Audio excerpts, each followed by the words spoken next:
Salam sejahtera bagi kita semua. Perkenalkan, nama saya Amanda Sinta Sitorus dengan NIM 11F24048. Di sini saya akan menjelaskan tentang praktikum ke-11, yaitu membuat aplikasi cashflow. Nah, di sini aplikasinya itu adalah program sederhana untuk mencatat pemasukan dan pengeluaran uang saku sehari-hari. Catatan pemasukan bertambah ketika kamu sudah dapat uang seperti uang saku, hadiah, dan lain sebagainya.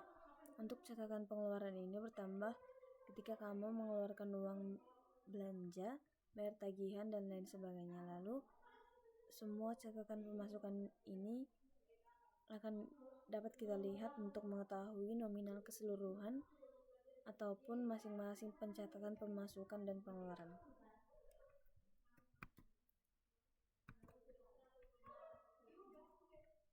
Untuk overview dari aplikasinya itu adalah sistem pencatatan cashflow. Di sini adalah sistem pencatatan keuangan pribadi.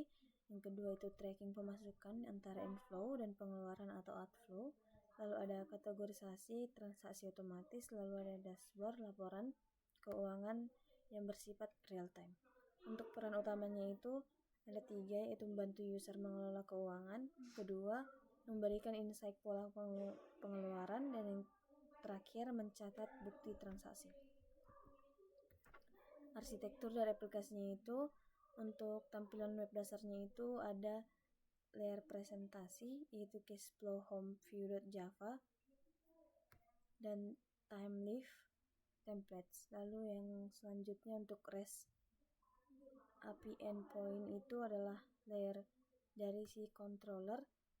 Untuk filenya itu ada cashflow controller.java. Lalu ada layer business logicnya itu ada di layer service yang berisi cashflow service.java.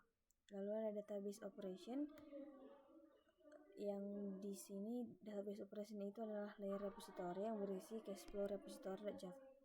Lalu di sini ada layer entity NDTO. Untuk model database itu adalah cashflow.java.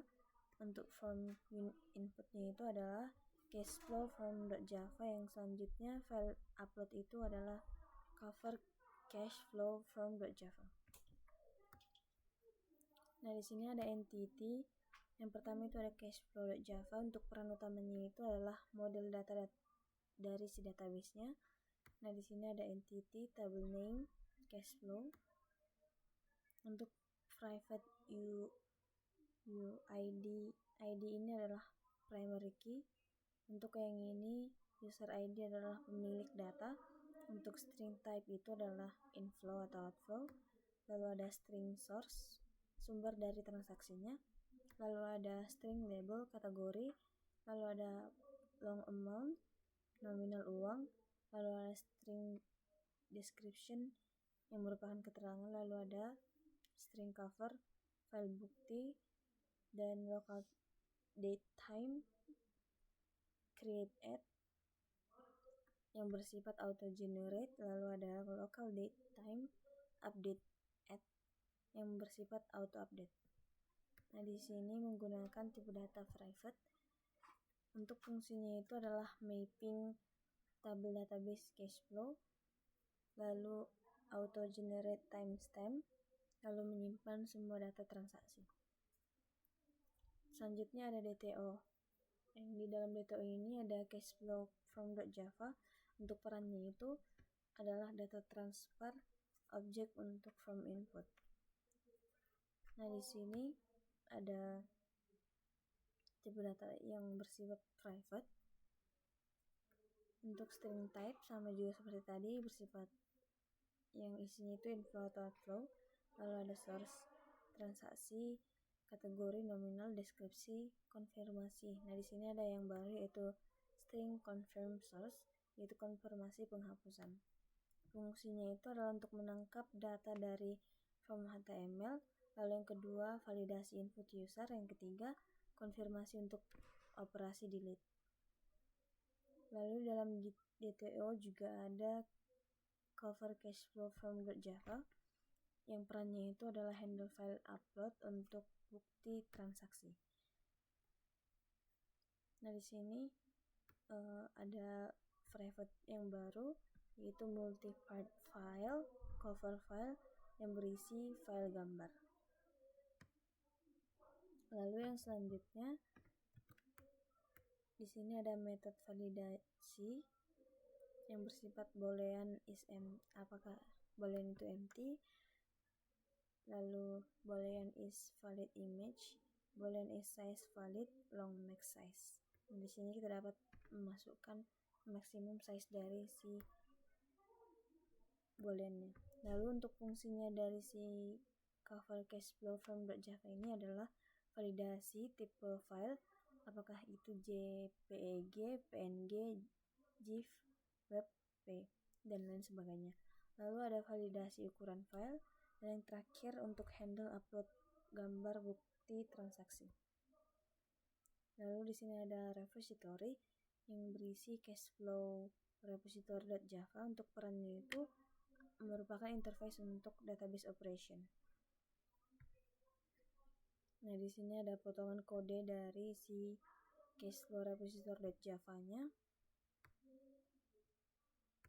Untuk fungsinya itu ini bersifat abstrak, database operation, lalu untuk custom query untuk search, lalu ada data isolation per user.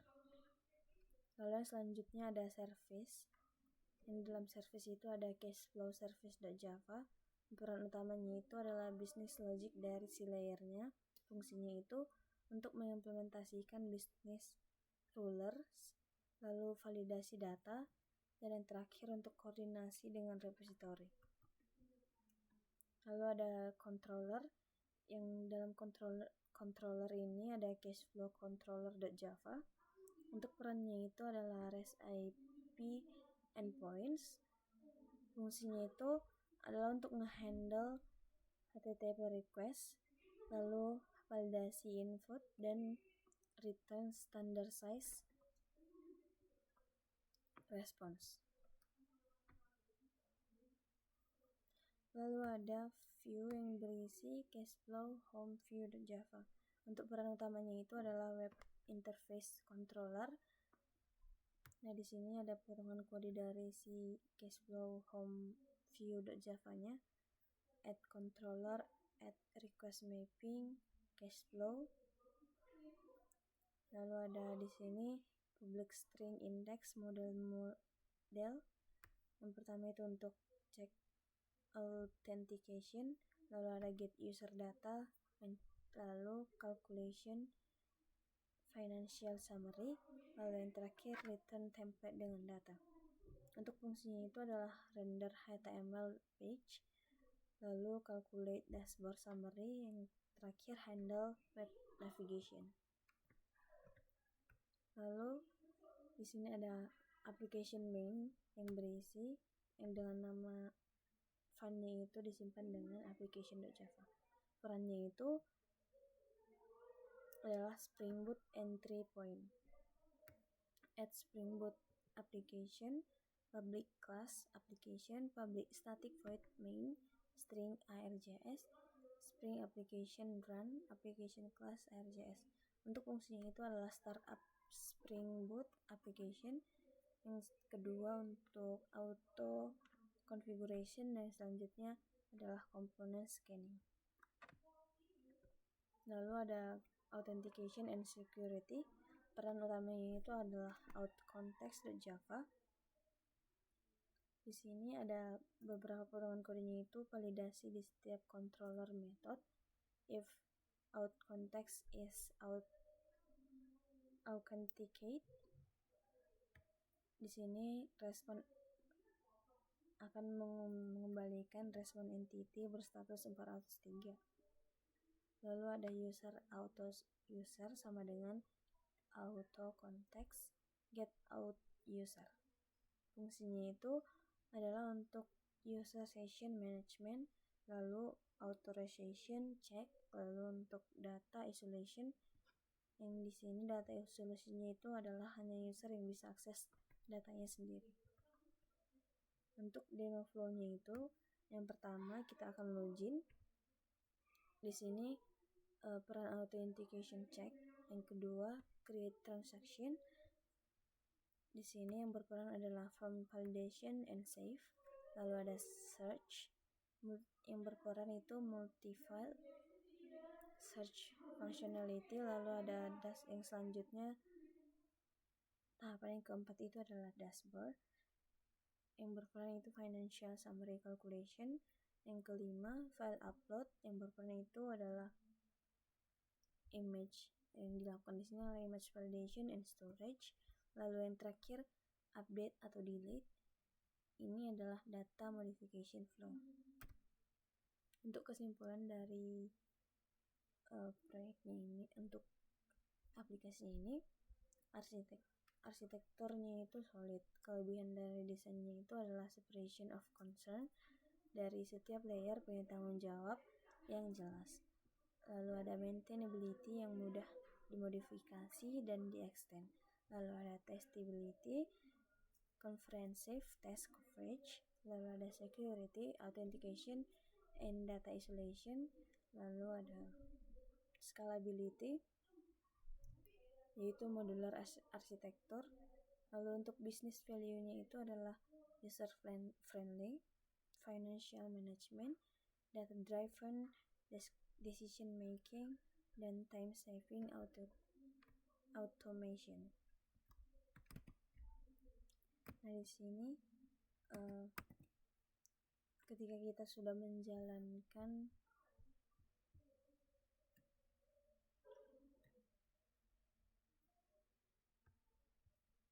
Spring Boot Run, maka kita akan dialihkan ke website yang berisikan seperti ini jika nilainya sudah 100.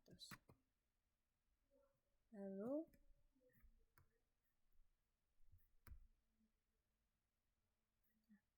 ini adalah contoh perintah yang kita jalankan untuk mendapatkan nilai yang sudah dinilai dari kodenya, seperti ini. Lalu untuk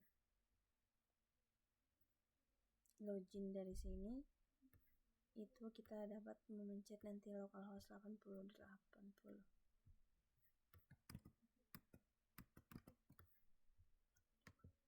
Nah contohnya seperti ini, bisa kita edit. Di sini saya sudah selesai dengan kodenya, maka saya tadi mengeditnya dengan ya. Cukup sekian presentasi dari saya. Jika ada kesalahan kata mohon dimaafkan. Terima kasih.